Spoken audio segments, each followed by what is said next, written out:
CSI technique. আগের দিন আমরা ভিএসআই করেছি, আজকে সিএসআই।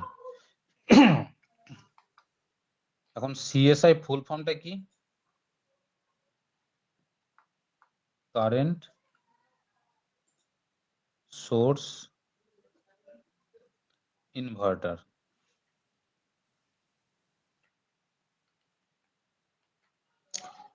দেখতে পাচ্ছিস তো খাতা সবাই?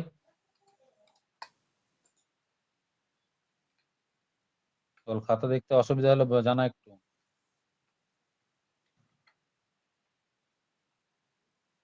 কি রে, একটু রেসপন্স দে সবাই, কেউ। হ্যাঁ স্যার। বুঝবো কি করে? তাহলে কেউ যদি রেসপন্স না দিস আমি বুঝবো কি করে? সিএসআই কথার অর্থ রয়েছে কারেন্ট সোর্স ইনভার্টার। এখন কারেন্ট সোর্স ইনভার্টার আমরা কোন জায়গাতে ব্যবহার করি? কারেন্ট সোর্স ইনভার্টার জেনারেলি আমরা ব্যবহার করি হাই লোডে, অর্থাৎ হাই রেটিং লোডে।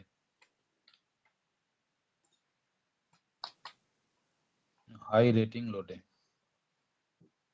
এখানে লোড বলতে গেলে কিন্তু মোটর, এখানে লোড বলতে গেলে কিন্তু আমরা সবসময় মোটরকেই বুঝবো, কারণ ড্রাইভস অলওয়েজ মোটর রিলেটেড গল্প। এখানে লোড বলতে গেলে আমাদের কাছে সবসময় মোটর। তাহলে একটা মোটর, সাপোজ ধর একটা 3 ফেজ ইন্ডাকশন মোটর আছে আমার, যে কিনা আমার 4 এইচপি, আর আরো একটা 3 ফেজ ইন্ডাকশন মোটর আছে যে কিনা আমার 150 এইচপি, 150 এইচপি। দুটো ইন্ডাকশন মোটরই আমার 440 ভোল্টের মোটর।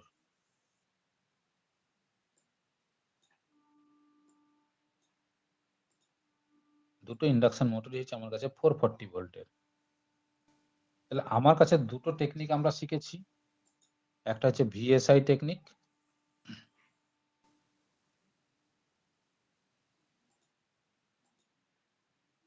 আর একটা সিএসআই টেকনিক। তাহলে এখন আমি কোন জায়গাতে কোন টেকনিকটা অ্যাপ্লাই করব? যেটুকু আমরা ভিএসআই টেকনিক শিখেছি, যেটা আমার ভোল্টেজ সোর্স ইনভার্টার, তাহলে এই দুটো মোটরের মধ্যে কাকে ভোল্টেজ সোর্স ইনভার্টারটা দেব? আমি ভোল্টেজ সোর্স ইনভার্টারটা কাকে প্রয়োগ করব, প্রথমটাকে না দ্বিতীয়টাকে? বল।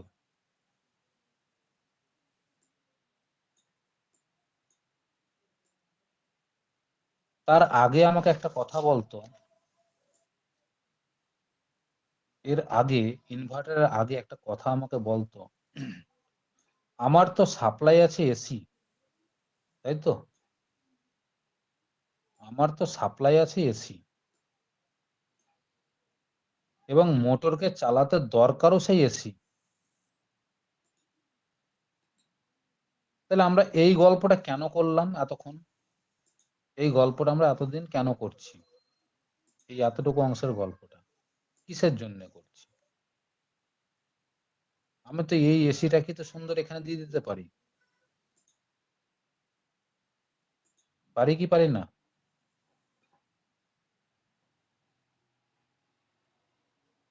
আরে, এই এসিটার গল্পটাই তো আমি সুন্দর এখানে দিয়ে দিতে পারি, পারি কি পারি না?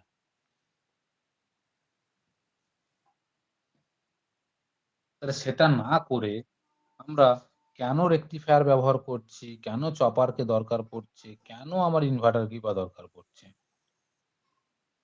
তো এই কোশ্চেনটা তো কেউ করলি না। আমি কিন্তু উত্তর বলে দিয়েছি, আমার কথা বলা কথার মধ্যেই কিন্তু উত্তর পেয়েছিস তোরা। তাহলে সে জায়গা থেকে বলতো কিসের জন্য এটা হচ্ছে, বা কিসের জন্য আমরা এটা করছি? আমি যখন একটা ডিভাইসকে ব্যবহার করব, সে তো কিছু পাওয়ার কনজিউম করবে, সে তো আর আমাকে এমনি এমনি কাজ করে দেবে না। তাহলে আমি যখন এতগুলো ডিভাইসকে রেকটিফায়ারকে ব্যবহার করছি, সে পাওয়ার কনজিউম করবে, চপারকে ব্যবহার করছি, সে পাওয়ার কনজিউম করবে, ইনভার্টারকে ব্যবহার করছি, সে পাওয়ার কনজিউম করবে। তাহলে আলটিমেটলি এরা তিনজন মিলে যে পাওয়ার কনজিউম করবে, যদি আমি এই সাপ্লাইটা এখান থেকে না করে এইসব সিস্টেম না করে এই সাপ্লাইটাকে এসিটাকে ডাইরেক্ট মোটরকে দিতাম, তাহলে তো আমার এই পাওয়ার কনজাম্পশন গুলো হতো না, তাহলে তো আমার লস কম হতো, আমার এই মোটরের পাওয়ার তো আমার অনেক কম দরকার পড়তো, তাহলে এই জায়গার পাওয়ার কনজিউমটা তো থাকতো না, তাহলে তো আমার অনেক লাভ হতো। তাহলে সেটা আমরা না করে আমরা কেন ক্ষতির মুখে সম্মুখীন হচ্ছি, আমরা কেন খরচ বেশি করছি? বল, উত্তরটা বল কেউ। সৌমেন বল।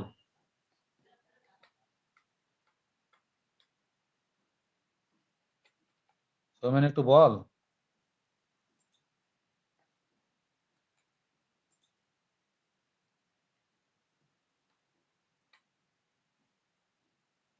রাধাকান্ত কিছু তো বল।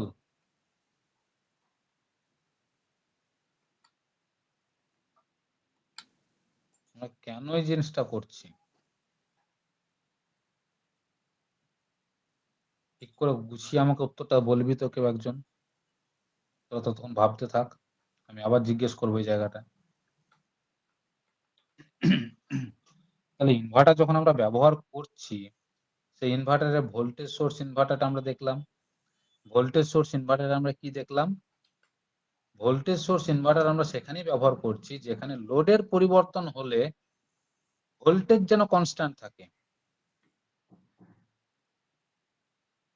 লোডের পরিবর্তন যদি করি তাহলে ভোল্টেজ কিন্তু কনস্ট্যান্ট থাকবে, আর লোডের পরিবর্তন হলে কিন্তু কারেন্ট পরিবর্তন হবে। তাহলে আমি লোড যত পরিবর্তন করব কারেন্টের কম বেশি হবে, কিন্তু ভোল্টেজ অলওয়েজ কনস্ট্যান্ট থাকবে। এবার আমরা কারেন্ট সোর্স ইনভার্টার করতে এসে দেখতে পাচ্ছি যে দুখানা মোটর আমার কাছে আছে, সেই দুখানা মোটরের মধ্যে আমি কাকে ভিএসআই দেবো আর কাকে সিএসআই দেবো। সিএসআই মানে কি? আমার কারেন্ট সোর্স ইনভার্টার, যার মেন কাজটা হচ্ছে কারেন্টটাকে উৎপন্ন করা। তাহলে কারেন্ট উৎপন্ন কিসের জন্য করবে? না তো কারেন্ট দরকার বলেই কারেন্ট উৎপন্ন করবে। কারেন্টকে আমার এখন দরকার বেশি করে, তাহলে কারেন্ট দরকার কার বেশি? এক্ষেত্রে বেশি দরকার পড়বে না এক্ষেত্রে বেশি দরকার পড়বে? দুটোর এইচপি ভ্যালুকে দেখ ভালো করে। এইচপি কে যখন আমি ওয়াটে কনভার্ট করব, 1 এইচপি কথার অর্থটা হচ্ছে আমার 746 ওয়াট। আবার ওয়াট কথার অর্থটা কি? Voltage into current.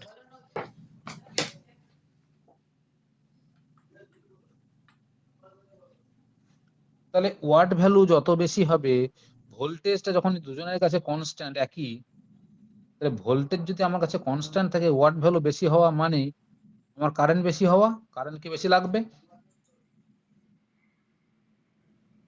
তাহলে কার ওয়াট বেশি আছে? নিশ্চয়ই দ্বিতীয় মোটরের ওয়াট বেশি।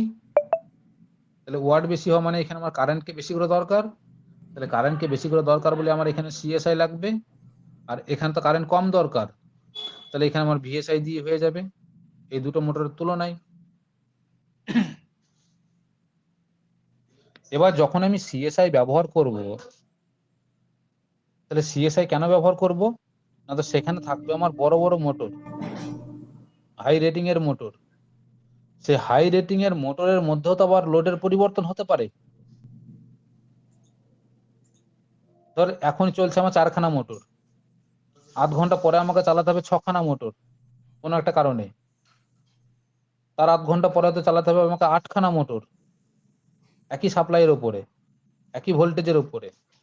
তাহলে যখনই আমার মোটরের লোড পরিবর্তন হবে, কারেন্টের তো পরিবর্তন হবে।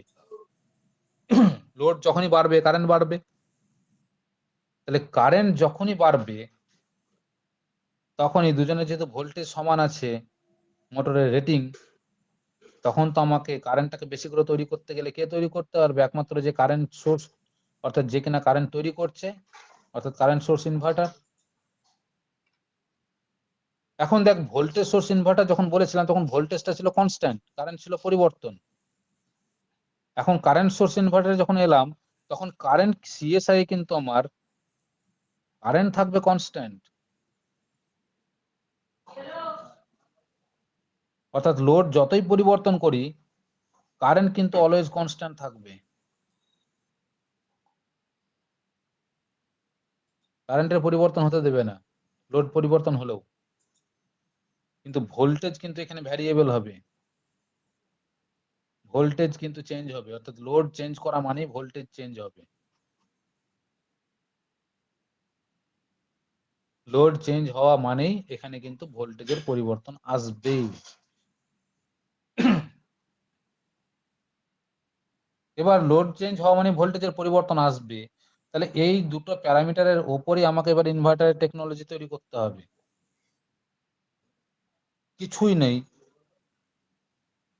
সেই ইনভার্টারের টেকনোলজি যখন আমি তৈরি করতে যাব এখানে, তখন আমি কি করব? সাপোজ এটা আমার ডিসি সোর্স, এটা আমার ডিসি সোর্স যার একটা প্লাস একটা মাইনাস। এই ডিসি সোর্সটা আমি কিভাবে তৈরি করেছি সেটা আমার আগেই ব্যাখ্যা হয়েছে। সেটা আমি এসি থেকে তৈরি করতে পারি রেকটিফায়ারের মাধ্যমে, সেই রেকটিফায়ারটা আমার আনকন্ট্রোল রেকটিফায়ার হতে পারে।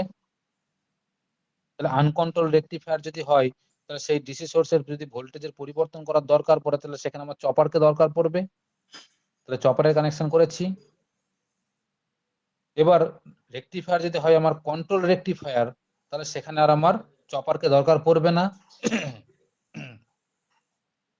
তাহলে যেটাই হোক না কেন আমার সাপ্লাই যেটা আছে এসি, সেই সাপ্লাই থেকে রেকটিফায়ার ব্যবহার করার পরে সেটা রেকটিফায়ারটা আনকন্ট্রোল হতে পারে কন্ট্রোল হতে পারে, যেটাই ব্যবহার করি না কেন আলটিমেটলি আমার রেকটিফায়ারের পরে যেটা আউটপুট সেটা তো ডিসি। তাহলে সেই ডিসি সোর্সটা আমি এখানে পেয়ে গেলাম, যার একটা প্লাস একটা মাইনাস। এবার সেই ডিসি সোর্সের পরেই তো আমি ব্যবহার করব ইনভার্টার, এই ডিসি সোর্সের পরেই আমি ব্যবহার করব ইনভার্টার।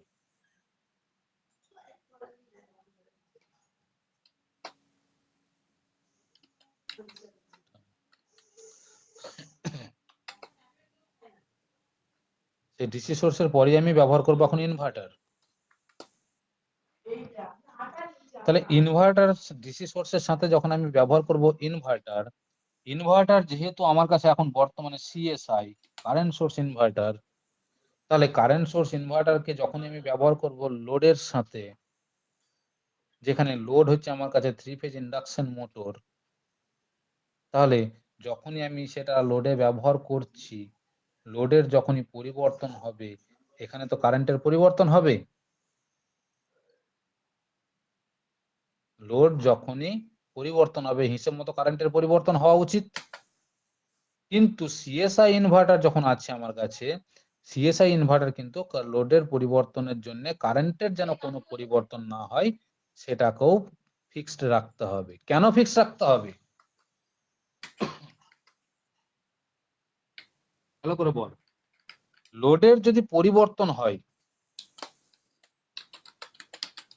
ধর লোডের আমি পরিবর্তন করছি, লোডের পরিবর্তন হলে হিসাব মতো তো এই রাস্তায় কারেন্টের পরিবর্তন হওয়া উচিত না নয়? কিন্তু লোডের পরিবর্তন হওয়ার পরও যাতে এই রাস্তায় কারেন্টের কোনো পরিবর্তন না হয়, অর্থাৎ কারেন্ট যাতে কনস্ট্যান্ট ভ্যালুতে থাকে, সেই জন্যে ডিসি সোর্স আর ইনভার্টারের মধ্যে আমাকে ব্যবহার করতে হবে একটা ইন্ডাক্টর বা একটা ইন্ডাকট্যান্স সিরিজে, যেখানে ইন্ডাক্টরটার ইন্ডাকট্যান্স ভ্যালু এল, সেটা সোর্সের দিকে ব্যবহার করছি বলে এল এস, এই ইন্ডাক্টরের ইন্ডাকট্যান্স ভ্যালুটা হবে very high value.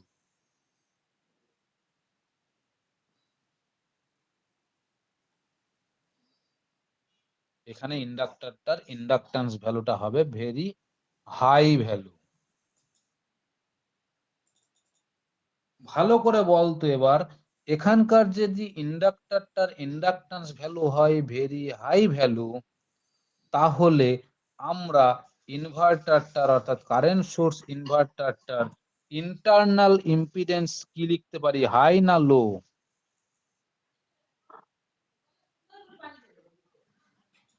Internal impedance ভ্যালুটা আমরা কি লিখতে পারি বল, হাই না লো? আমরা ইন্টারনাল ইম্পিডেন্স ভ্যালুটা লিখতে পারি এবার হাই ভ্যালু। কেন ইন্টারনাল ইম্পিডেন্স ভ্যালুটা হাই হলো? আমি তো ইন্ডাকট্যান্স ভ্যালুটাকে বাড়ালাম, তাহলে ইম্পিডেন্সটা কেন বাড়লো? আমি তো বাড়ালাম অ্যাকচুয়ালি ইন্ডাকট্যান্স ভ্যালুকে, কিন্তু আমি এখানে ইম্পিডেন্সটাকে হাই বলছি কেন?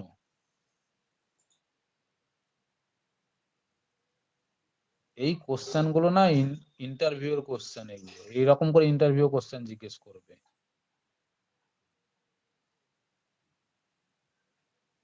ক্যাম্পাসিং এ যাবি তখন কিন্তু এইরকম ভাবে কোশ্চেনের সম্মুখীন হবি।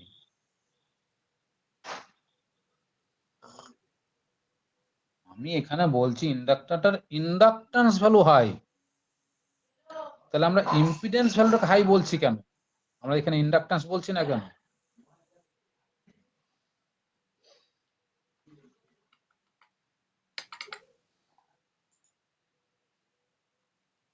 দল এই জায়গাটা কে ব্যাখ্যা করতে পারে? দেখ তোদের ফিফথ সেমিস্টারে আমি যেভাবেই পড়াচ্ছি তোদের দেখ পড়া অলরেডি অনেকটা হয়ে গেছে, শুধু একটা সাবজেক্ট বাকি পড়ে আছে, এটা হচ্ছে বিল্ডিং ইলেকট্রিফিকেশন। বিল্ডিং ইলেকট্রিফিকেশন এমন কিচ্ছু কঠিন সাবজেক্ট নয়, শুধু ছবি দেখাবো পড়া হবে, সেখানে কিছু লজিক নেই, সেখানে অত লজিক নেই। লজিক কিন্তু আমার ড্রাইভসে।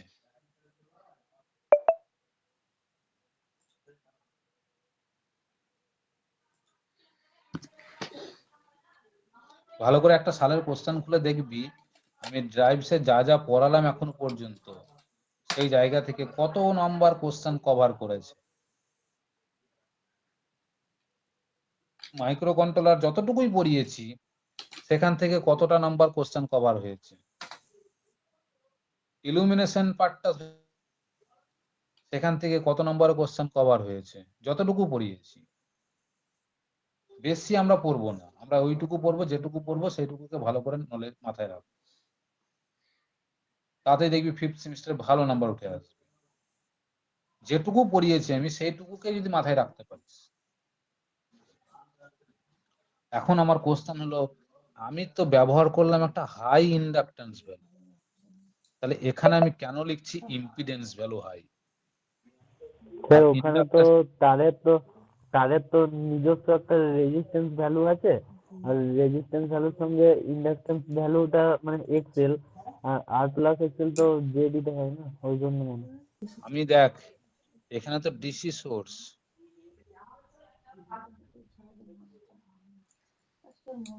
হ্যাঁ স্যার। এখানে তো DC source, hmm.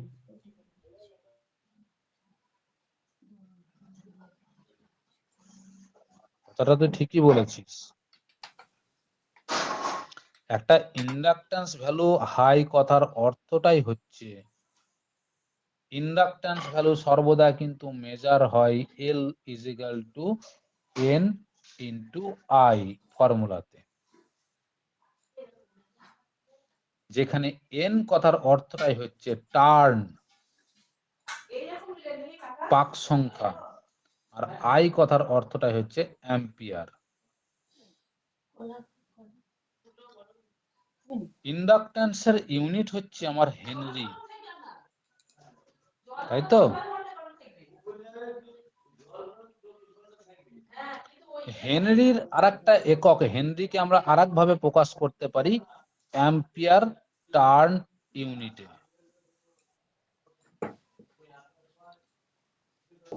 A for ampere, T for turn ইউনিটে। হেনরি যেখানে কি তৈরি করে, ফ্লাক্স তৈরি করে, ফ্লাক্সের আরেকটা একক হচ্ছে ওয়েবার। এটুকু তো নলেজ তোদের আছে না নেই?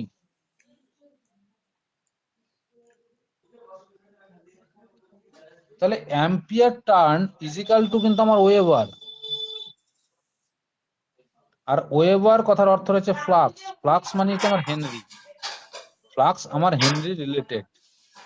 অর্থাৎ ইন্ডাক্টরটার ইন্ডাকট্যান্স ভ্যালু বেশি মানে হেনরি ভ্যালু বেশি, হেনরি ভ্যালু বেশি মানে আমার ফ্লাক্স বেশি মানে আমার ওয়েবার বেশি।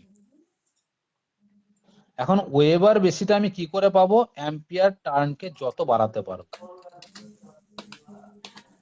অ্যাম্পিয়ার টার্ন ভ্যালু আমি যত বাড়াতে পারবো ততই আমার ওয়েবার বাড়বে।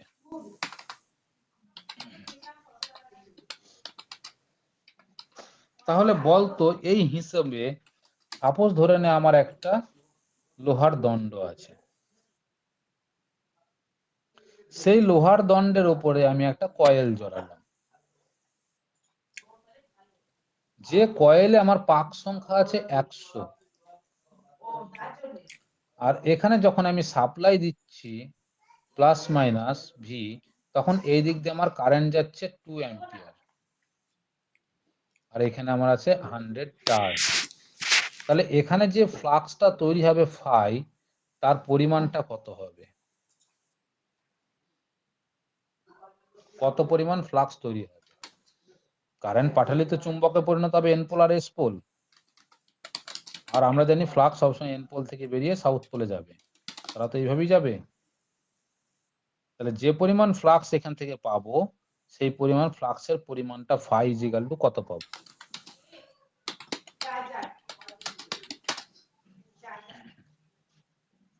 ফ্লাক্স পাবো আমি অ্যাম্পিয়ার টার্ন এককে। তাহলে অ্যাম্পিয়ার কত আছে? 100, এই সরি, টার্ন কত আছে? 100, অ্যাম্পিয়ার কত আছে? 2, মানে পাবো আমি 200 ওয়েবার।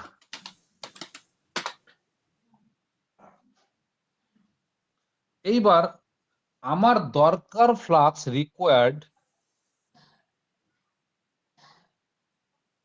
ফ্লাক্স দরকার আমার ফাই দরকার আমার 500 ওয়েবার। বল আমি এই 500 ওয়েবার ফ্লাক্সটা আমি এই কয়েল থেকে কিভাবে পেতে পারি?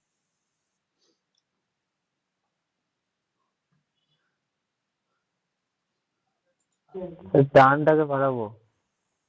কি কি আমি এই কয়েল থেকে বলেছি প্রথমত।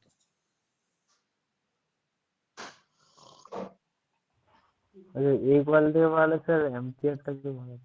তাহলে আমার অ্যাম্পিয়ার বাড়াতে হবে। তাহলে আমি যদি এখন অ্যাম্পিয়ারটাকে কোনোভাবে 5 অ্যাম্পিয়ারে নিয়ে যেতে পারি, আর টার্ন তো আছে আমার 100, তাহলে সেখান থেকে ফাই ইজিক্যাল টু এটি ইজিক্যাল টু 100 ইন্টু 5, মানে 500 ওয়েবার আমি পেতে পারি। একটা উপায়। আর কোনো উপায় আছে? ধর এবার আমার একটা উপায় আমি এটা পেয়ে গেলাম, এইভাবে পেতে পারি। আর একটা উপায় হচ্ছে কি, ধর তোর কোনোভাবে কারেন্টের পরিমাণটার বাড়ানোর ক্ষমতা তোর নেই, কারণ ভোল্টেজ সোর্স মানে ব্যাটারি যেটা আছে সেটা তুই চেঞ্জ করতে পারবি না। ব্যাটারি এটা কি রাখতে হবে, আর তোর কাছে বড় ব্যাটারি নেই, হাই অ্যাম্পিয়ারের ব্যাটারি তোর কাছে অ্যাভেলেবেল নেই। তাহলে এখান থেকে আমাকে 500 ফ্লাক্স তৈরি করতে হবে। তাহলে আরেকটা উপায় কি করতে পারি আমি? আরেকটা উপায় আমি করতে পারি যে আমি লোহার দণ্ডটার উপরে যে কয়েলটা জড়িয়েছি, যেখানে আমার 100 পাক কয়েল আছে, সেখানে আমি আরো বেশি সংখ্যক পাক দিয়ে দিই, ওই তারেরই ওই কয়েলেই ওই তার নিয়ে আমি আরো বেশি সংখ্যক পাক দিই। তাহলে এই রাস্তায় কাজ যে ব্যাটারিটা ছিল সেই ব্যাটারিটা আমি এখানে ব্যবহার করেছি, তাহলে কারেন্ট আমি সেই 2 অ্যাম্পিয়ারই পাবো, তার বেশি তো কারেন্ট পাবো না ওই ব্যাটারিটা থেকে। এবার পাক সংখ্যা আমি 100 জায়গায় করে দিলাম 250 পাক। তাহলে ফাই ইজিক্যাল টু এটি, এই হিসাব করে 250 পাক আছে, 2 অ্যাম্পিয়ার আছে, বলে এখান থেকে 500 ওয়েবার আমি পেতে পারি। এটা আমার 2 নম্বর মেথড। তাহলে এইভাবে কিন্তু আমরা মোটরের ফ্লাক্সের মানকে পরিবর্তন করতে পারি। তোরা যখন ইন্ডাস্ট্রিতে কাজ করবি, যখন একটা ইন্ডাকশন মোটর চালাবি, সেই ইন্ডাকশন মোটর চালানোর সময় কত লোডে কত ফ্লাক্স রাখতে হবে, সেই ক্যালকুলেশন কিন্তু তোদেরকে এই হিসেবে করতে হবে, কোনটা তোর হাতে পসিবল। এই দুটো মেথডের মধ্যে কোন মেথডটা তোদের কাছে পসিবল, সেই পদ্ধতি অবলম্বন করে ফ্লাক্সের মানটাকে চেঞ্জ করতে হবে।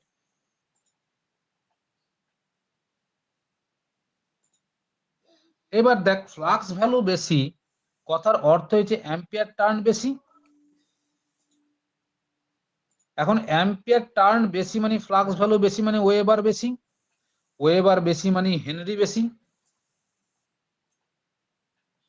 ঠিক না ভুল বল? আর আমি ব্যবহার করছি কারেন্ট সোর্স ইনভার্টার, আমি ব্যবহার করছি কারেন্ট সোর্স ইনভার্টার, যেখানে কিনা কারেন্ট কনস্ট্যান্ট। তাহলে কারেন্ট যদি আমার কাছে কনস্ট্যান্ট হয়, তাহলে ইন্ডাকট্যান্স ভ্যালু বেশি মানে হেনরি ভ্যালু বেশি করতে গেলে আমাকে কি করতে হচ্ছে বল? তাহলে হেনরি ভ্যালু, যেখানে আমার কারেন্ট কনস্ট্যান্ট, যেহেতু আমি ব্যবহার করছি কারেন্ট সোর্স ইনভার্টার, সেখানে আমার কারেন্ট কনস্ট্যান্ট, কারেন্টের মান কোনো পরিবর্তন নেই। তাহলে সেই জায়গাতে ফ্লাক্সকে বাড়াচ্ছি মানে অ্যাম্পিয়ার টার্নকে বাড়াচ্ছি, অ্যাম্পিয়ার টার্নকে বাড়াচ্ছি মানে ওয়েবারকে বাড়াচ্ছি, ওয়েবারকে বাড়াচ্ছি মানে হেনরিকে বাড়াচ্ছি মানে ইন্ডাকট্যান্স বাড়ছে, মানে সেই জন্য লিখেছে হাই ভ্যালু ইন্ডাকট্যান্স। তাহলে একটাই উপায় আমার কাছে, কারেন্ট যেহেতু কনস্ট্যান্ট, তাই একটাই উপায় আমার কাছে পসিবল, পাক সংখ্যা বাড়ানো। যেহেতু কারেন্ট সোর্স ইনভার্টার, তাই পাক সংখ্যা বাড়ানো ছাড়ার কোনো উপায় নেই এখানে আমার, আছে কি? এখন বলতো, এখানে যদি আমি পাক সংখ্যা বাড়াই, অর্থাৎ এখানে আমার টার্ন বেশি হচ্ছে, টার্ন মোর করতে হচ্ছে। যখনই পাক সংখ্যা বাড়িয়ে দিলাম, মোর টার্ন করলাম, বলতো সেই তারের দৈর্ঘ্য বাড়লো না বাড়লো না? তাহলে R is equal to rho L by A formula মেনে এল এর মান যখন বৃদ্ধি পেয়ে গেল, বল আর এর মান বৃদ্ধি পেল কি পেল না?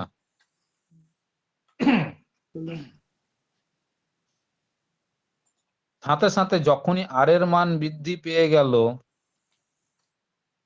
আর এল এর মান বেশি আছে, এল থেকে পেয়ে যাই আমরা আর ইন্ডাক্টরের যে বাধা দেওয়ার ক্ষমতা, সেটাই তো আমার ইন্ডাকটিভ রিঅ্যাকট্যান্স এক্সেল।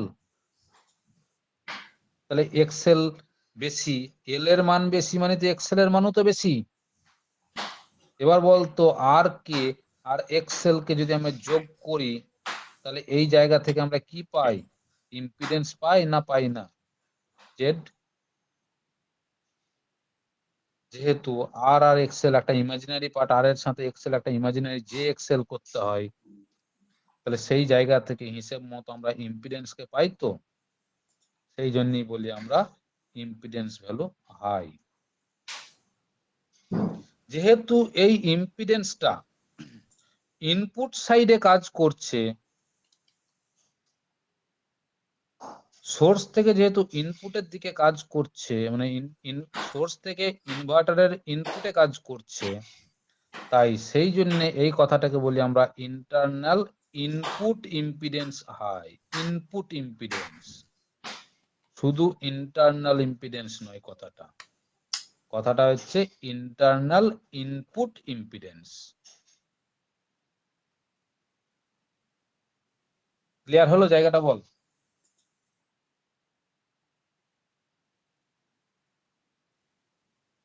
প্রচুর মাথা খায় এটাকে নিয়ে ইন্ডাস্ট্রিতে, ক্যাম্পাসিং এ এই রিলেটেড গল্প নিয়ে কিন্তু প্রচুর মাথা খায়। একবার যদি কেউ ঢুকে যায় এখান থেকে কোশ্চেন করতে, তাহলে কোশ্চেনে কোশ্চেনে জর্জরিত করে দেবে এই জায়গাটাতে।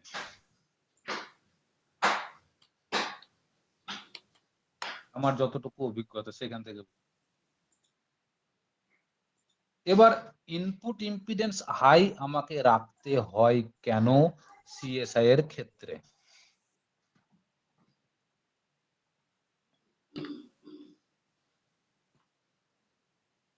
নিশ্চয় কারেন্ট ভ্যালু কনস্ট্যান্ট রাখার জন্য। তাহলে হাই ইন্টারনাল ইনপুট ইম্পিডেন্স আমার সিএসআই ক্ষেত্রে কিভাবে এই কনস্ট্যান্ট কারেন্টটাকে মেনটেন করে, কোন টেকনোলজির ওপরে বা কোন ওয়ার্কিং প্রিন্সিপালের ওপরে। একটা সিএসআই মানে কারেন্ট সোর্স ইনভার্টার, যার ইন্টারনাল ইনপুট ইম্পিডেন্স হাই, সে কোন ওয়ার্কিং প্রিন্সিপালের ওপরে ইনভার্টারের আউটপুট কারেন্ট যেটা লোড ইন্ডিপেন্ডেন্ট, সেই কারেন্টটা কিভাবে কনস্ট্যান্ট মেনটেন করে। কোশ্চেন হয়, এইটাই কোশ্চেন হয় ড্রাইভসে।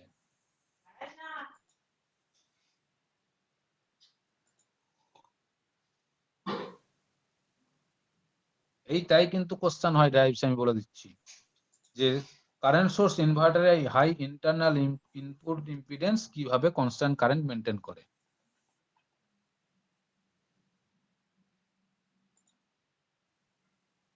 বল, কিছু তো উত্তর দে।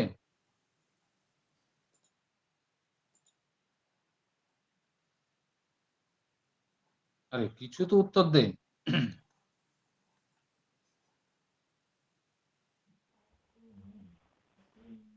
স্যার এখানে যেহেতু ডিসি কারেন্ট আসছে, ওই জন্য এখানে এই ইন্ডাকট্যান্স ভ্যালুটা তো ডিসি কারেন্টটাকে তো বাড়ানো যাবে না, ওই জন্য কনস্ট্যান্ট কারেন্টটাই যাবে যত কারেন্ট ওখান থেকে ইনপুট দিচ্ছে। তাহলে আমাকে এই ওই অ্যান্সারটা জানার জন্য আমাকে ইন্ডাক্টরের ডেফিনেশন জানতে হবে, ইন্ডাকট্যান্স ভ্যালুর। What is inductance? ভালো করে এই ডেফিনেশনটাকে একবার রিমাইন্ড কর তো, হোয়াট ইজ ইন্ডাকট্যান্স। তুই ধারে কাছে পৌঁছেছিস, ঠিকই আছে, উত্তরটা তুই বলতে চেষ্টা করছিস। দেখ, এইভাবে তোরা যদি উত্তর না বলার চেষ্টা করিস তাহলে কি করে উত্তর দিবি ক্যাম্পাসিং এর সময়? হোয়াট ইজ ইন্ডাকট্যান্স, এই কোশ্চেনটার কথা একটু মনে করতো।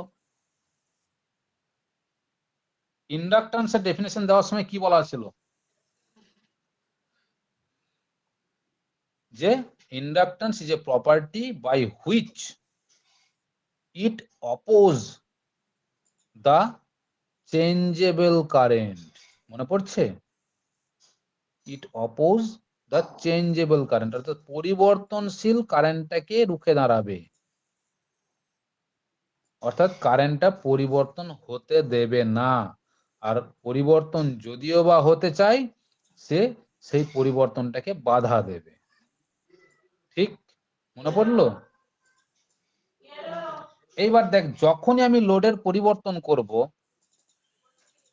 হিসেব তো বলছে লোডের পরিবর্তন হওয়া মানে এখানে কারেন্টের পরিবর্তন হওয়া, বলছে না হিসেব? হিসেব কিন্তু দেখ আমাকে সে কথাই বলছে যে লোডের পরিবর্তন হওয়া মানেই কারেন্টের পরিবর্তন হবে। এখন সেই কারেন্টের, এখানে যদি কারেন্টের পরিবর্তন হয়, তাহলে সেই কারেন্টটাকে তো আমাকে এই রাস্তা দিয়ে আসতে হবে।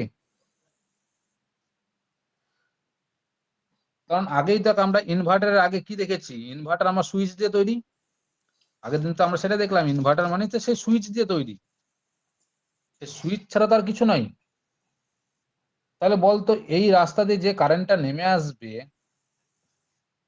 সুইচ তো আর নতুন করে কারেন্ট তৈরি করতেও পারে না, বা কারেন্টকে কমাতেও পারে না, বা কারেন্টকে বাড়াতেও পারে না, এটা ট্রান্সফরমার নয়। তাহলে এই রাস্তা দিয়ে যে কারেন্টটা নেমে আসবে, সেই কারেন্টটা তো এই রাস্তা দিয়েই আসতে হবে সমান পরিমাণে। সুইচের কাজ হচ্ছে শুধু কারেন্টটাকে ডিরেকশন দেওয়া, যে কোন দিক থেকে কোন দিকে যাবে, তুমি কখন তোমাকে অন করব, তুমি সেই সময় আমার মধ্যে দিয়ে কারেন্টটাকে নিয়ে যাবে। যখন যে সুইচকে অন করব, সেই সুইচের মধ্যে দিয়ে শুধু এই কারেন্টটা প্রবাহিত হবে। তাছাড়া তো সুইচ তো ট্রান্সফরমার নয় যে কারেন্টকে বাড়াবে কারেন্টকে কমাবে, তা তো আর করবে না। অর্থাৎ এই রাস্তা দিয়ে যে পরিমাণ কারেন্ট দরকার পড়বে, সেই কারেন্টটাকে আলটিমেটলি এই রাস্তা দিয়ে আসতে হবে। এখন সেই দিক থেকে যখনই আমার লোডের পরিবর্তন ঘটবে, কারেন্টের পরিবর্তন ঘটবে, আর সেই কারেন্টকে ইনভার্টারের সুইচের মাধ্যম দিয়ে এই রাস্তা দিয়েও আসতে হবে। আর সেই রাস্তায় আমি বসিয়ে রেখেছি হাই ভ্যালু ইন্ডাকট্যান্স। তাহলে এই হাই ভ্যালু ইন্ডাকট্যান্সটাই তোমার কি করবে, যেই কারেন্টের পরিবর্তন হতে যাবে ও তো বাধা দেওয়ার জন্য একদম রেডি, হাই ভ্যালু বাধা, মানে বড় সড়ো সিকিউরিটি গার্ড একটা। বেশ তাগড়া একটা সিকিউরিটি গার্ড আমি রেখে দিয়েছি গেটের মুখে, যেই পরিবর্তন হতে যাবে ও কিছু পরিবর্তন হতে দেবে না, ও গায়ের ক্ষমতা বেশি, তাকেই বাধা দেবে। তাহলে কি করে বাড়বে এই কারেন্টটা, কি করে পরিবর্তন হবে? পরিবর্তনটাই তো হতে দেবে না ইন্ডাকট্যান্স, কারণ সে পরিবর্তনটাকে তো বাধা দেওয়ার জন্য বসিয়ে রেখেছি। তাহলে পরিবর্তন যদি হতে না দেয় তাহলে সে কনস্ট্যান্ট কারেন্টের মধ্যে দিয়ে আসবে, আর সেই কনস্ট্যান্ট কারেন্টই লোড পাবে যতই লোডের পরিবর্তন করি। এখন লোডের পরিবর্তন করার সত্ত্বেও কারেন্ট যে পরিবর্তন হচ্ছে না বা কারেন্টকে যে পরিবর্তন করছি না, কেন করছি না, কিসের জন্য আমার এই টেকনোলজিটা দরকার পড়ে? যে লোডের পরিবর্তন হওয়ার পরেও যাতে কারেন্টের পরিবর্তন না হয় সেই ব্যাপারটা আমাদেরকে নজরে রাখতে হচ্ছে।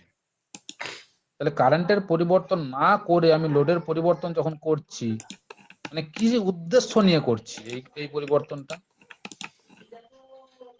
কারেন্টটাকে ফিক্সড রেখে লোডের পরিবর্তন করছি, কি উদ্দেশ্য নিয়ে করছি? উদ্দেশ্য তো আমাদের একটা আছে, সে উদ্দেশ্যটা কি হতে পারে? নিশ্চয়ই তো আর ভোল্টেজটাকে করছি না। বাড়াবো, বল, আরেকবার শুনতে পেলাম না, বল। ভোল্টেজটাকে বাড়ানোর জন্য। না,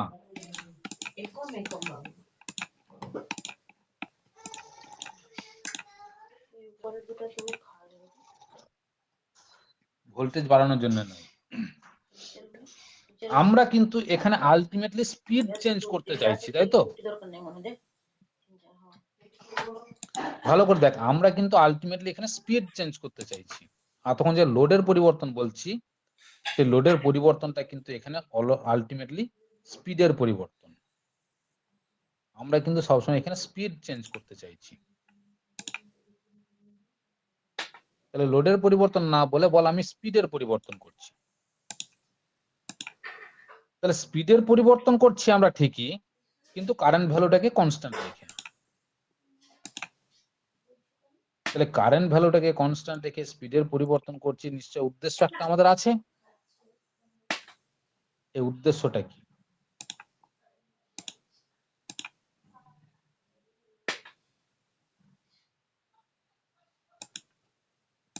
উদ্দেশ্য আমাদের একটা আছে, কিন্তু না উদ্দেশ্য থাকার কিন্তু নয়। বেশ, আমি একটা গল্প বলি, সেই গল্পের মধ্যে থেকে তোদেরকে উদ্দেশ্যটা বলতে হবে। ধর 100 মিটার একটা রান প্রতিযোগিতাতে প্রত্যেকের মাথায় ওজন দেওয়া হবে, দিয়ে দৌড়তে হবে। এবার প্রত্যেকের মাথাতে ওজন কিন্তু, আচ্ছা, প্রত্যেকের মাথাতে ওজন কিন্তু ডিফারেন্ট আছে। প্রত্যেকের মাথাতে ওজন কিন্তু ডিফারেন্ট। এখন বল, যার মাথাতে ওজন কম আছে সে আগে ছুটবে না পিছনে ছুটবে?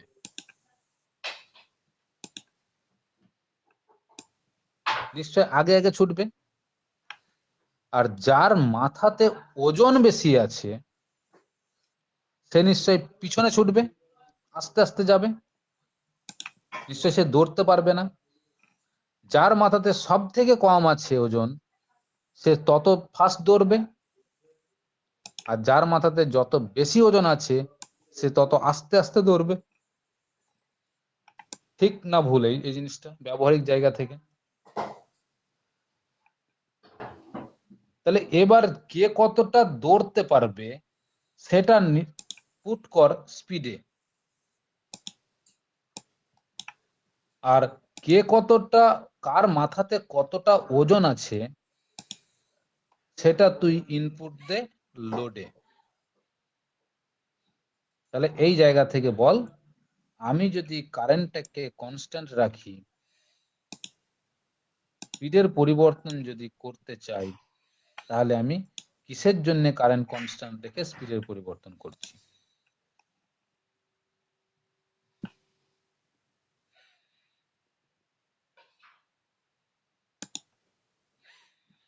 তো স্পিডটাকে কমানোর জন্য তো। না, গ্রামের দিকে সাবমার্সিবল পাম্পে তোদের চাষ করার অভিজ্ঞতা আছে? আচ্ছা স্যার। যেগুলোকে সেই সেলো মেশিন বলে। হুম। সেলো মেশিনে যখন গ্রীষ্মকালে জল ওঠে না তখন কি করে? সেখান থেকে জল তুলতে হলে গর্ত করে একটু নিচে নামাতে হয় পাইপটা।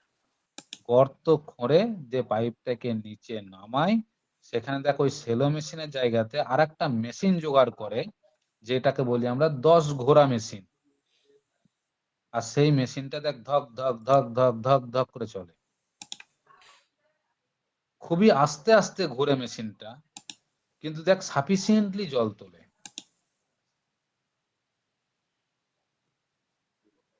মেশিনটাকে দেখে মনে হয় যেন খুব আস্তে আস্তে ঘুরছে, কিন্তু সে সাফিসিয়েন্টলি জল তোলে কিন্তু। অর্থাৎ সে আস্তে আস্তে দৌড়ছে ঠিকই, কিন্তু তার মাথাতে ওজন অনেক বেশি ক্যারি করছে।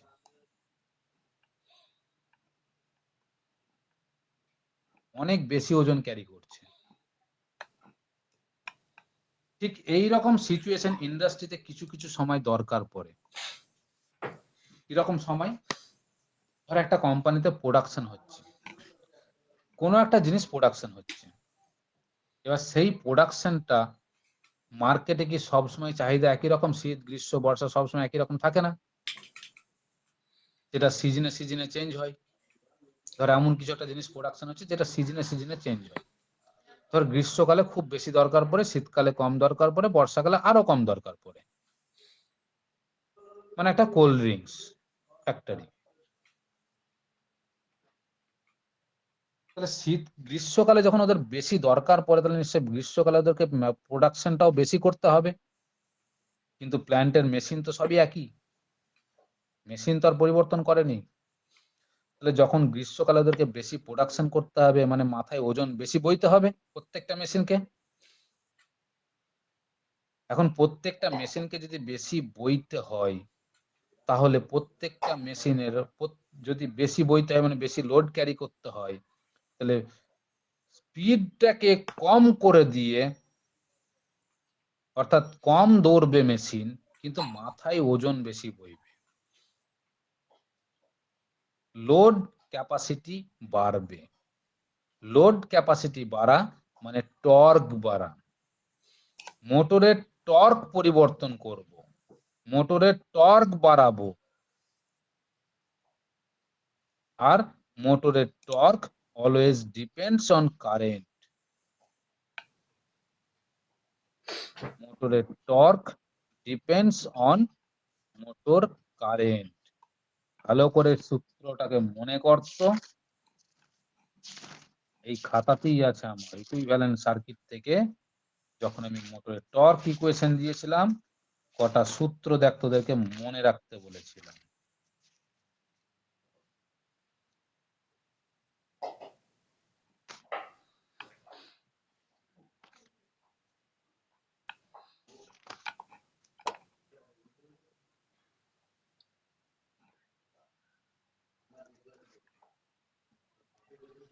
রোটর সাইডে দেখ 7 নাম্বার ইকুয়েশন,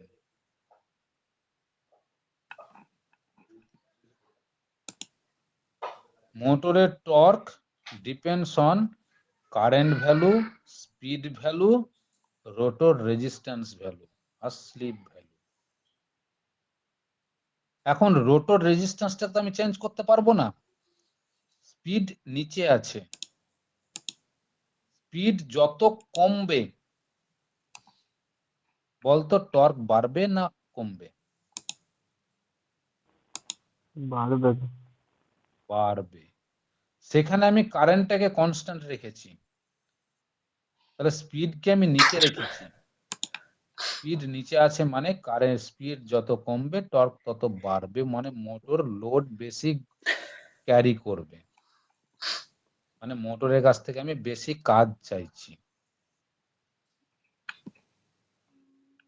বোঝা গেল?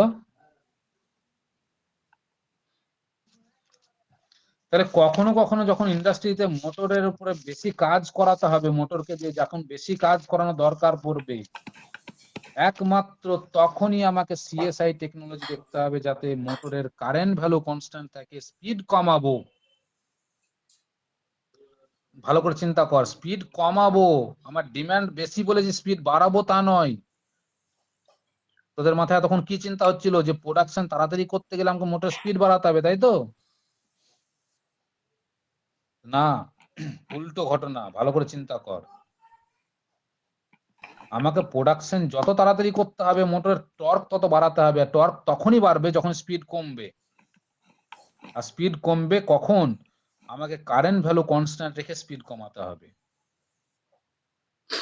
তবেই টর্ক বাড়বে মোটরের। এখন যদি আমি কারেন্ট ভ্যালু স্পিডও কমাচ্ছি, কারেন্টও কমছে, তাহলে কি টর্ক বাড়বে? আবার 7 নম্বর ইকুয়েশনে ফিরে যা, আমি স্পিডও কমাচ্ছি, কারেন্টও কমাচ্ছি, যেটা ভিএসআই এ হবে।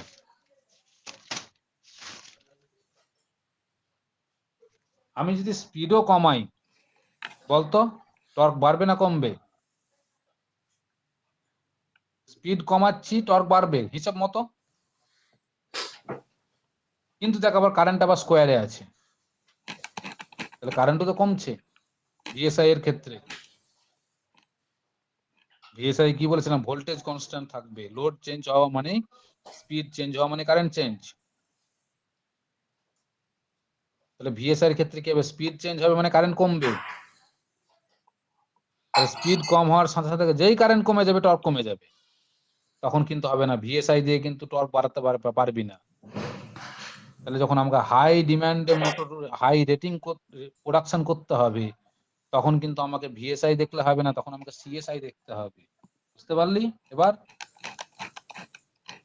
ক্লিয়ার হলো না, হলো না বল? তাহলে কোন জায়গার অ্যান্সার করতে আমাকে কোন জায়গায় যেতে হচ্ছে। এই জন্যই বলি আমি, ড্রাইভ খুব কঠিন জিনিস, যে এক জায়গায় পড়বি, অ্যান্সার খুঁজতে আমাকে আরেক জায়গায় যেতে হবে।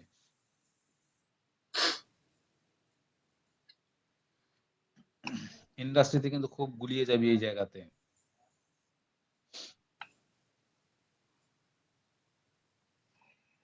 আর যখনই তুই এরকম করে নলেজ দিতে পারবি, তখনই তোর নিচে যারা কাজ করবে, তখন তারা বলবে না বাবা এই ইঞ্জিনিয়ার অনেক কিছু জানে, এর পিছনে লাগতে যাওয়া যাবে না।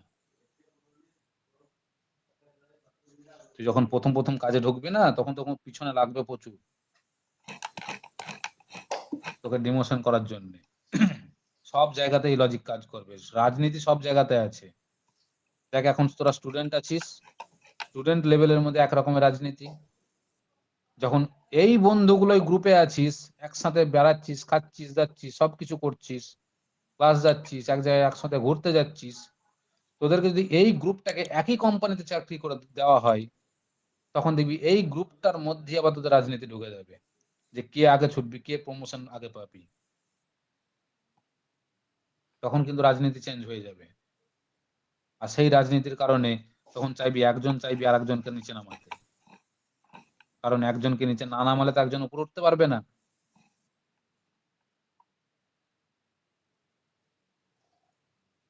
তাহলে এইরকম করে কিন্তু রাজনীতি চেঞ্জ হবে ওখানে। তাহলে সেই হাই ইন্ডাকট্যান্স ভ্যালুটাকে মেনটেন করে আমরা কারেন্ট ভ্যালুটাকে কনস্ট্যান্ট করে স্পিডের পরিবর্তন করছি। আর সেই স্পিডের পরিবর্তন করার সময় কারেন্ট ভ্যালুটাকে কনস্ট্যান্ট রাখছি কেন? না তো মোটরের টর্ক বাড়ানোর জন্য। একমাত্র সিএসআই টেকনোলজিতে সেটা সম্ভব। এইবার এই যে সিএসআই টেকনোলজিটা যেখানে আমরা ব্যবহার করছি, সেখানে কিন্তু আমরা হাই ইন্টারনাল ইম্পিডেন্স রাখছি। তার কারণ কারেন্টের পরিবর্তন হওয়ার পথে বাধা সৃষ্টি করছি। এবার সিএসআই টেকনোলজি যেটা করব, সিএসআই এর কিন্তু একটা ডায়াগ্রাম আছে, যেমন ভিএসআই এর একটা ডায়াগ্রাম ছিল। দেখ ভিএসআই মানে ভোল্টেজ সোর্স ইনভার্টার একটা ডায়াগ্রাম ছিল 6খানা সুইচ দিয়ে। এখানে দেখ 6খানা সুইচ ব্যবহার করেছি, ভালো করে দেখ। তাহলে সেই 6খানা সুইচই থাকবে আমার সিএসআই এও। সিএসআই এ কিন্তু 6খানা সুইচই থাকবে, কিন্তু এই ডায়াগ্রামটা একটু পরিবর্তন হবে। এই ডায়াগ্রামটার একটু পরিবর্তন হবে, অর্থাৎ কানেকশনের একটু পরিবর্তন হবে।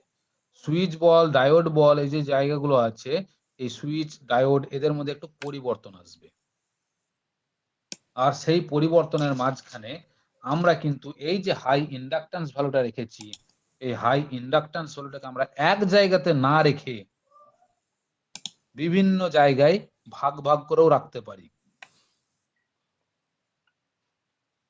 আবার আমরা কিন্তু যখন একটা হাই ইন্ডাকট্যান্স ভ্যালু যোগ করেছি, এই হাই ইন্ডাকট্যান্স ভ্যালুর সাথে আমরা কিছু সংখ্যক ক্যাপাসিটার ভ্যালু যোগ করব। এবার কেন ক্যাপাসিটার ভ্যালু যোগ করব সেটা ডিপেন্ড করছে, সার্কিটটা আগে ড্র করি তার উপরে বলছি। তাহলে সিএসআই এর ডায়াগ্রাম করতে গিয়ে কিন্তু খুব সতর্ক নিবি, এটা কিন্তু ভুলে যাওয়ার সম্ভাবনা খুব বেশি। সিএসআই এর ডায়াগ্রাম কিভাবে ড্র করবি, বেশ আমি পুরোটাই কিন্তু থাইরিস্টার দিয়ে ড্র করছি, কারণ ওই সুইচের সিম্বল ব্যবহার করলে কিন্তু সার্কিট অনেক বড় হয়ে যাবে। তাহলে তোরা এখানে আইজিবিটি কেও ব্যবহার করতে পারিস, মসফেট কেও ব্যবহার করতে পারিস, বাট সুইচের সিম্বল দিয়েও করতে পারিস, সুইচ সিম্বল দিয়েও করতে পারিস, কোনো অসুবিধা নেই। কিন্তু সার্কিট বাট বেট আমি কি সুইচ সিম্বল দিয়ে করে দিচ্ছি, তাহলে নে সুইচ সিম্বল গুলো আবার অনেকটা বড় হয়ে যাবে, তো এইটাই একটা চিন্তা। বেশ তাই করছি, সুইচ সিম্বল দিয়ে করছি। এই একটা সুইচ নিলাম, সুইচের পরেই নিবি আগে দেখ এখানে ভিএসআই কি ছিল, সুইচের অ্যান্টি প্যারালালে ডায়োড ছিল, এখানে কিন্তু তা নয়, এখানে সুইচের সাথে সিরিজে ডায়োড, এখানে ডায়োড হবে কিন্তু সুইচের সাথে সিরিজে। একটা ডায়োড হলো, একটা সুইচ একটা ডায়োড, নিচ থেকে একটা সুইচ ওপরের দিকে ডায়োড, ওপর থেকে কি হবে সুইচ তার নিচে ডায়োড, আর নিচ থেকে সুইচ ওপরে ডায়োড। তাহলে সেটা আমি কিভাবে ড্র করবো, একসাথে ড্র করে নিই, দুখানা ডায়োড আমি পরপর দিয়ে দিই, ওই জন্য নিচে আবার একটা সুইচ, এভাবে দিতে পারিস, কোনো অসুবিধা নেই।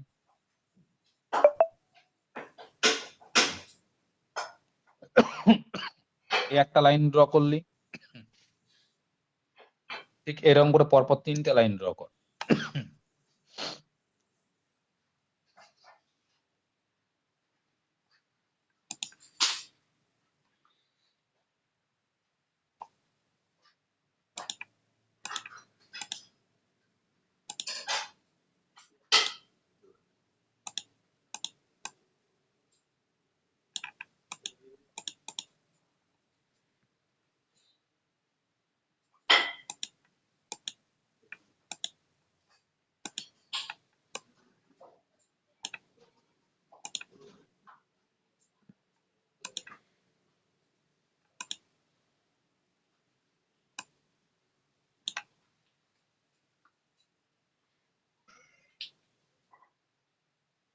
যে ওপরের তিনটেকে একসাথে কানেকশন করে দে, আর নিচের তিনটেকে একসাথে কানেকশন করে দে। এই সুইচ গুলোকে থাইরিস্টারের সিম্বল দিয়েও করতে পারিস, কোনো অসুবিধা নেই। এবার দেখ আমার এখানে ভোল্ট ব্যাটারি ডিসি সোর্স, একটা প্লাস একটা মাইনাস, ডিসি সোর্স। এবার ডিসি সোর্সের সাথে দেখ আমার ইন্ডাকট্যান্সটা যোগ ছিল, ডিসি সোর্সের সাথে আমার ইন্ডাকট্যান্সটা যোগ ছিল, হাই ভ্যালু ইন্ডাকট্যান্স, এটাকে যোগ করে দিলাম এলএস।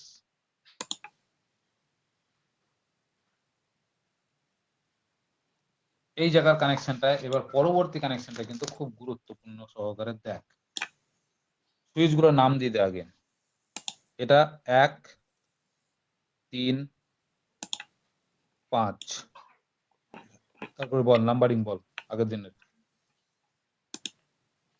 বল নাম্বারিং বল। 4 4 4 6 2।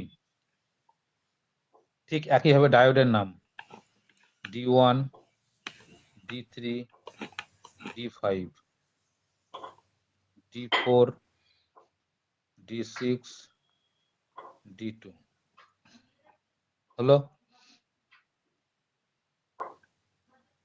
এবার এই জায়গাতে 1 আর 3 সুইচের মাঝখানে থাকবে আমার একটা ক্যাপাসিটর,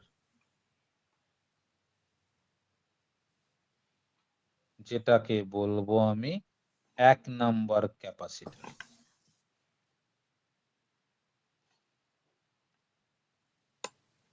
তিন আর 5-এর মাঝখানে থাকবে একটা ক্যাপাসিটর। এই সরি, টানে মেরে দিলাম কেন রে? টানে মেরে দিলাম এটা। 3 আর 5-এর মাঝখানে থাকবে একটা ক্যাপাসিটর, যেটা নাম হবে C3, 3 নাম্বার ক্যাপাসিটর। 1 আর 5-এর মাঝখানে ডায়োডের পরে, এটা কিন্তু ডায়োডের পরে, 1 আর 5-এ নোটে, আমার নোটটাতে একটু ভুল হয়ে আছে দেখবি, এই জায়গার ডায়াগ্রামটা একটু ভুল হয়ে আছে। এখানে দেখবি একটা কানেকশন হয়ে আছে, এখানে কিন্তু কানেকশনটা নেই। অ্যাকচুয়ালি 1 আর 5-এর মধ্যে ক্যাপাসিটর,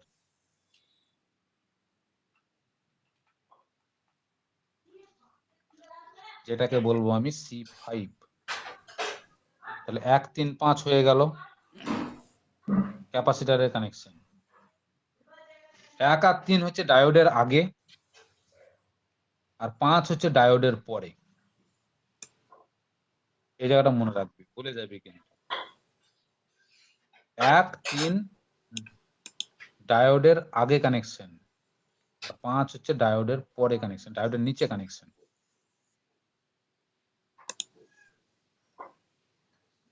ঠিক একইভাবে সেম লজিকে এই ডায়োডের মাঝখানে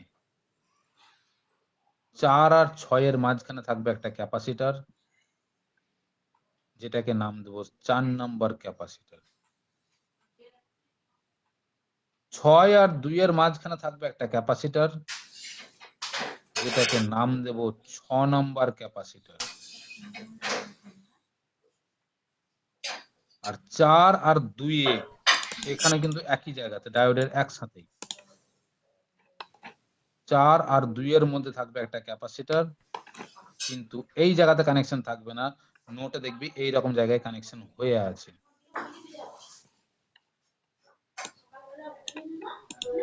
এই কানেকশনটার নাম হবে C2।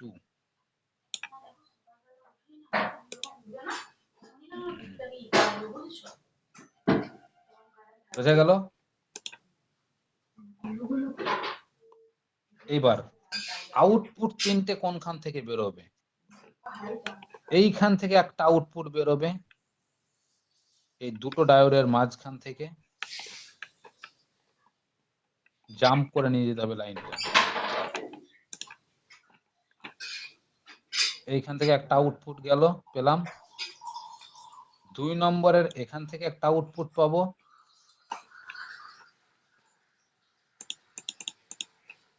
আর 3 নম্বর এইখান থেকে আউটপুট নেব। এই তিনটে হচ্ছে আমার আউটপুট, যেটাকে আর, ওয়াই আর বি বলছি। এখন এই 3খানা ক্যাপাসিটর আমার কি কাজ করছে? 6খানা ক্যাপাসিটর কি কাজ করছে? 6খানা ক্যাপাসিটর কিন্তু এখানে কাজ করছে কমিউটেশন সার্কিট হিসেবে। এখানে 6খানা ক্যাপাসিটর কাজ করছে কমিউটেশন সার্কিট হিসেবে। বলতো হোয়াট ইজ কমিউটেশন সার্কিট?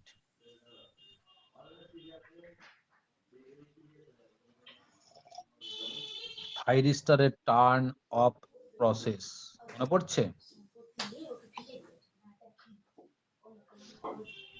থাইরিস্টরের টার্ন অফ প্রসেস, যেটাকে বলি আমরা কমিউটেশন প্রসেস।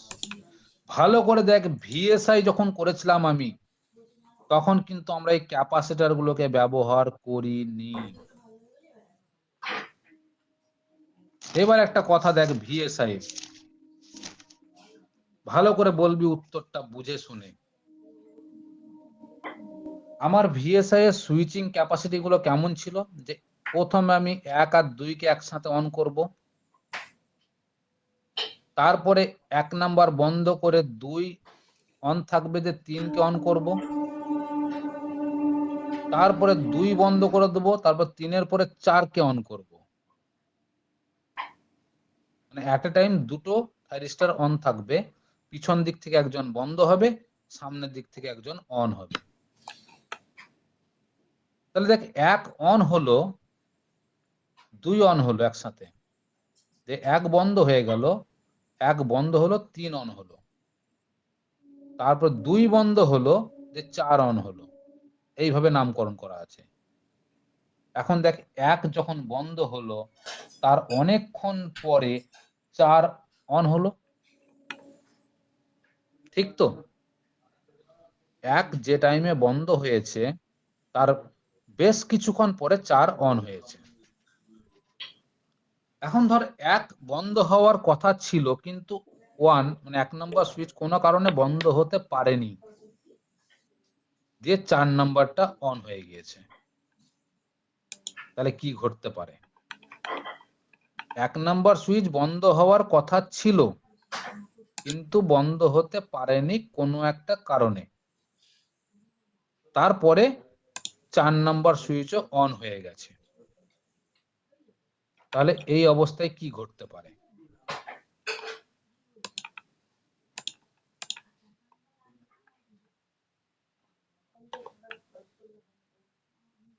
বলতে পারছিস না? 1 নাম্বার অন হয়ে আছে, মানে উপর থেকে কারেন্ট নিচে নামছে। 4 নাম্বারও অন হয়ে গেছে, মানে সেই কারেন্টটা এই রাস্তা দিয়ে নেমে নেগেটিভে চলে এলো। আলটিমেটলি এই রাস্তা দিয়ে কি কারেন্ট যাবে? আসবে না, ডাইরেক্ট এটা শর্ট সার্কিট হয়ে যাবে। এই রাস্তাটা প্লাসে মাইনাসে কানেকশন হয়ে শর্ট সার্কিট হয়ে যাবে। যদি কখনো ভিএসআই টেকনোলজিতে সাইমultaneously ওপর এবং নিচের দুটো সুইচ একসাথে অন হয়ে যায়, বা কোনো কারণে অ্যাট এ টাইম যদি অন থেকে যায়, তাহলে কিন্তু একটা বড় রকমের শর্ট সার্কিট হওয়ার চান্স থাকে। একটা বড় রকমের শর্ট সার্কিট হওয়ার চান্স থাকে। আর সেই শর্ট সার্কিট কারেন্টটাকে অন্যদিকে বাইপাস করার আর কোনো রাস্তা নেই এখানে। কিন্তু সিএসআই টেকনোলজিতে আমি যেহেতু একসাথে কমিউটেশন সার্কিট ব্যবহার করেছি ক্যাপাসিটর দিয়ে, আর এই যে হাই ভ্যালু ইন্ডাক্টেন্সটাকে ব্যবহার করেছি, এখানে এল আর সি এরা দুজনে মিলে কমিউটেশন সার্কিট তৈরি করছে।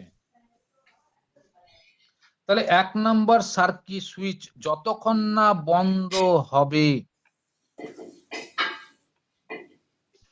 ততক্ষণ আরেকজন ক্যাপাসিটরকে থাইরিস্টরকে সুইচকে অন হতে দেবে না। 1 নাম্বার সুইচ যতক্ষণ না বন্ধ হবে, মানে প্রথমে অন হবে 1 আর 2, তারপরে 1 যেই বন্ধ হবে 3 অন হবে, হিসাব মতো। কিন্তু 1 যদি কোনো কারণে বন্ধ না হয়, তাহলে ততক্ষণ পর্যন্ত 3 কেও অন হতে দেবে না। আবার 3 যতক্ষণ না বন্ধ হবে, সরি 2 যতক্ষণ না বন্ধ হবে, ততক্ষণ আবার 4 কেও অন হতে দেবে না। প্রত্যেকের সাথে কানেকশন করে কমিউটেশন দেওয়া আছে। ভালো করে দেখ, 1 এর সাথে 3 দেওয়া আছে, 3 এর সাথে 5 দেওয়া আছে, আবার 1 এর সাথে 5 দেওয়া আছে উপরে। মানে প্রত্যেকের সাথে কমিউটেশন দেওয়া আছে, অর্থাৎ একজন বন্ধ না হলে আরেকজন অন হবে না। তাহলে সেটা যদি হয়, তাহলে কখনোই কি পসিবল এই দুটো সুইচ একসাথে অন হওয়া? এরা কখনোই একসাথে অন হতে পারবে না সাইমultaneously। কখনোই যদি একসাথে অন না হতে পারে তার মানে এই রাস্তাটা কখনোই শর্ট সার্কিট হওয়ার চান্স থাকবে না। যেহেতু এটা কারেন্ট সোর্স ইনভার্টার মানে হাই রেটিং এর কারেন্ট ফ্লো করবে, তাহলে শর্ট সার্কিট হলে তো কারেন্ট ভ্যালু আরো বেশি হয়ে যাবে। তাহলে একে হাই ভ্যালু কারেন্ট ফ্লো করাচ্ছে এই সার্কিটে, তারপরে শর্ট সার্কিট যদি হয় তাহলে কারেন্ট ভ্যালু এত ডেঞ্জারাসলি ইনক্রিজ করবে যে সেখানে একটা বিরাট বড়সড় দুর্ঘটনা ঘটতে পারে। সেই দুর্ঘটনার ঘটার হাত থেকে বাঁচার জন্য সাইমultaneously যাতে কোনো রকম সেম লেগে আপার সুইচ এবং লোয়ার সুইচ সাইমultaneously যাতে অন না হতে পারে, সেই জন্য কমিউটেশন সার্কিট প্রত্যেকের সাথে দেওয়া আছে। তার মানে ক্যাপাসিটর গুলো কাজ করছে এই ইন্ডাক্টর আর প্রত্যেকটা ক্যাপাসিটর মিলে কাজ করছে একটা এলসি রেজোন্যান্স সার্কিট। সেই এলসি রেজোন্যান্স সার্কিটের মধ্যে কমিউটেশন প্রসেসটাকে সম্পন্ন করাচ্ছে। অত টেকনোলজি কিন্তু তোদের এখন বোঝা দরকার না, তোদের জাস্ট ওয়ার্কিং প্রিন্সিপালটা মাথায় বললেই হবে। কিন্তু তোরা যখন বিটেক করবি তখন কিন্তু এই জিনিসটাকে পুরো ডেসক্রিপশন পড়তে হবে। যত হায়ার স্টাডিজে যাবি তত এর ডেসক্রিপশন পড়তে হবে এদের। তাহলে এই জায়গাতে ক্যাপাসিটর গুলোই আমার একমাত্র শর্ট সার্কিট পাথটাকে কমিউটেশন হাত তৈরি করে আমাকে শর্ট সার্কিট থেকে প্রোটেক্ট করছে। বোঝা গেল? ক্লিয়ার? এখনো বুঝতে পারিসনি বল।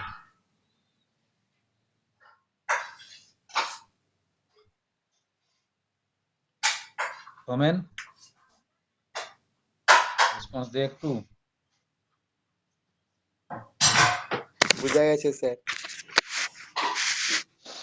বাকিদের আকাশ? হ্যাঁ স্যার, বুঝতে পেরেছি। ঠিক আছে, এটুকু কর তাহলে। নোটে দেখবি শুধুমাত্র এই জায়গাতে 1 আর 5 এর মধ্যে এই জায়গাতে একটা জয়েন্ট হয়ে আছে, আর 4 আর 6 এর মধ্যে 4 আর 2 এর মধ্যে এই জায়গাতে একটা জয়েন্ট হয়ে আছে। কিছু জায়গা তো ভুল করতে হয়, ইচ্ছে করে কিছু জায়গায় ভুল রাখতে হয়, কারণ অনেকে তো কপি করবে না, সেই জন্য কিছু কিছু জায়গায় ভুল করে রাখতে হয় ইচ্ছে করে।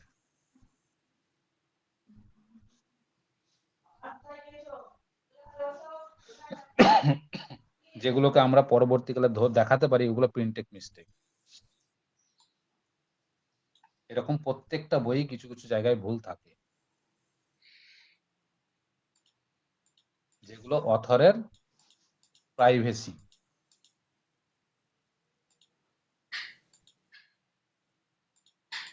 কপি পেস্টের জায়গা থেকে বাঁচিয়ে রাখার জন্য।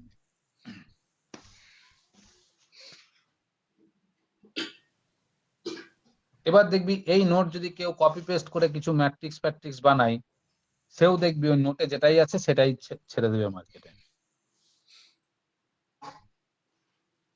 আর সেটা নিয়েই চলবে মার্কেট, আর পরীক্ষাতে দমাদম সব ওইটাই ঢুকে যাবে।